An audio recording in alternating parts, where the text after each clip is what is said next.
সংগ্রামরত doctor B আর আম্বেদকরের অপমান মানছি না, মানব না, মানছি না, মানব না। এই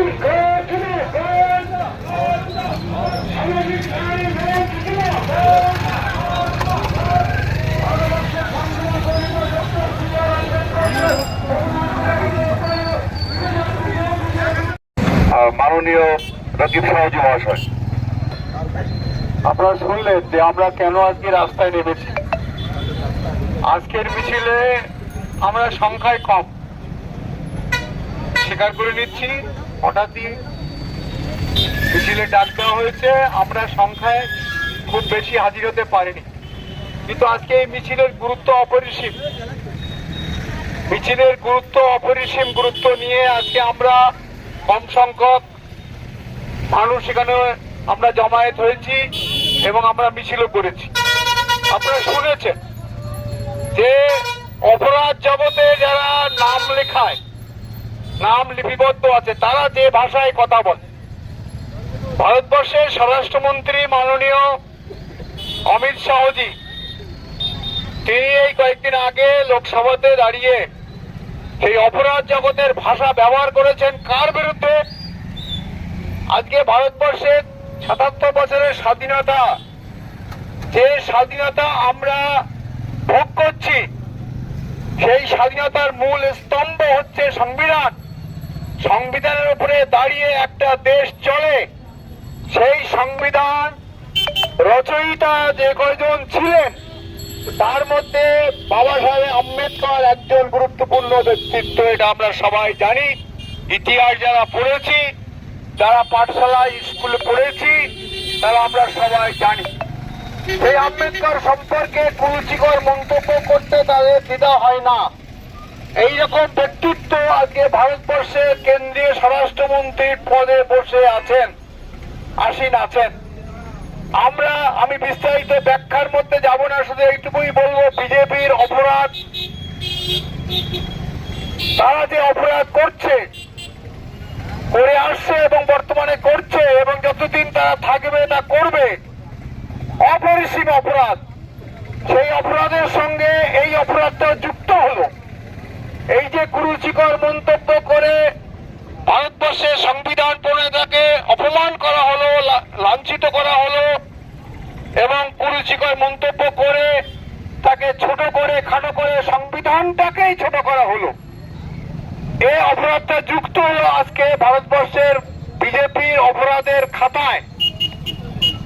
তাই আমরা বলতে চাই যে কথা, যে আজকে শুধু এইখানে ডাকবাংলাতে আমরা সীমাবদ্ধ নেই। আপনারা খবরের কাগজে দেখেছেন, টিভিতে দেখেছেন, পড়েছেন এবং দেখেছেন যে সারা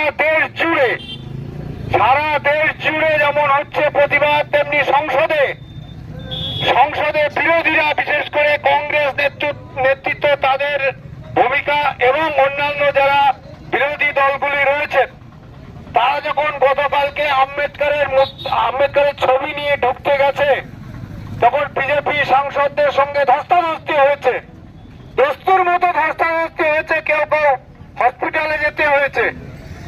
এইরকম একটা বিষয়, অর্থাৎ প্রতিবাদ করার যে কণ্ঠ, সেই কণ্ঠ রোধ করার যে মানসিকতা বিজেপির মধ্যে, যে স্বৈরাচারী ফ্যাসিবাদী মানসিকতা, তা আজকে প্রকট হচ্ছে। তাই শুধু দিল্লিতে না, গোটা রাজ্যে বিভিন্ন বিধানসভার বাইরে, রাস্তায়, বাজার ঘাট, শহর বন্দর, যেখানে আছেন মানুষ, বি আর আম্বেদকরের সম্পর্কে কুরুচিকর মন্তব্য কেউ মেনে নিচ্ছেন না, প্রতিবাদ করছেন, ধিক্কার জানাচ্ছেন এবং এটা একটা বিষয়। সেই সাথে অমিত শাহের পদত্যাগ দাবি করছি আমরা। এরকম একজন ব্যক্তি ভারতবর্ষের স্বরাষ্ট্রমন্ত্রীর পদে থাকতে পারেন না, তাই তাকে পদত্যাগ করতে হবে, এই দাবি আমরা রাখছি। সংক্ষিপ্ত হবে এই কথা বলার, যে প্রতিবাদ ধ্বনিত হচ্ছে গোটা ভারতবর্ষ ব্যাপী, রাজ্যে হচ্ছে, সেই সঙ্গে সংগতি রেখে আমরা খুব কম সময়ের মধ্যে ডাক দিয়ে যে কয়জন এখানে আমাদের মিছিলে পা মিলিয়েছেন, তাদেরকে অভিনন্দন জানাই। সামাজিক ন্যায় মঞ্চ সংগঠনকে অভিনন্দন। আগামী দিন বৃহত্তর আন্দোলনে আমাদের নামতে হবে। সংবিধানকে রক্ষা করতে গেলে আমাদের লড়াই যেমন ইংরেজের বিরুদ্ধে করতে হয়েছিল 200 বছর ধরে, তেমনি সংবিধান রক্ষা করার জন্য সংবিধান পড়ে থাকে কুরুচিকর মন্তব্য অপমান করার বিরুদ্ধে আমাদের লড়াইতে নামতে হবে। সেই লড়াইতে আমরা সামিল হব। এই কথা বলে সবাইকে অভিনন্দন দিয়ে আমার কথা বিশেষ করছি। কুশপুতলিকা দাহ করা হবে অমিত শাহের এই একটা প্রতিবাদ। এই প্রতিবাদ ধ্বনিত হোক দিল্লি পর্যন্ত, এর ধ্বনি যাক, এর শব্দ এবং এই অগ্নিস্ফুলিঙ্গ দিল্লির প্রশ্নের যাতে কাঁপিয়ে দিতে পারে সেই আহ্বান রেখে আমি আমার কথা শেষ করছি। ধন্যবাদ। সময় দিতে হবে। অমিত শাহের এই কুরুচি মন্তব্যের প্রতিবাদে সামাজিক ন্যায় মঞ্চ লড়ছে। ভারতবর্ষের সংবিধান অত্যন্ত কেন নরেন্দ্র মোদী জবাব চাই, জবাব দাও। জবাব তোমায় দিতে হবে। সামাজিক ন্যায় মঞ্চ ছিল মন্তব্য করা হলো কারো অমিত শাহ জবাব চাই, জবাব দাও। টাঙ্গাল নায়ক অমিত শাহ কালো হাত ভেঙে দাও, পুড়িয়ে দাও। এত ধর্মীয় বিভাজন তৈরি করবার নায়ক অমিত শাহ নরেন্দ্র মোদীর কালো হাত ভেঙে দাও, পুড়িয়ে দাও। মানুষের রুটি রুজির লড়াইকে ভারতীয় সাম্প্রদায়িক দাঙ্গা বাঁধানোর কারিগর অমিত শাহ কালো হাত ভেঙে দাও, পুড়িয়ে দাও। সামাজিক ন্যায় মঞ্চ ছিল ইনকিলাব জিন্দাবাদ।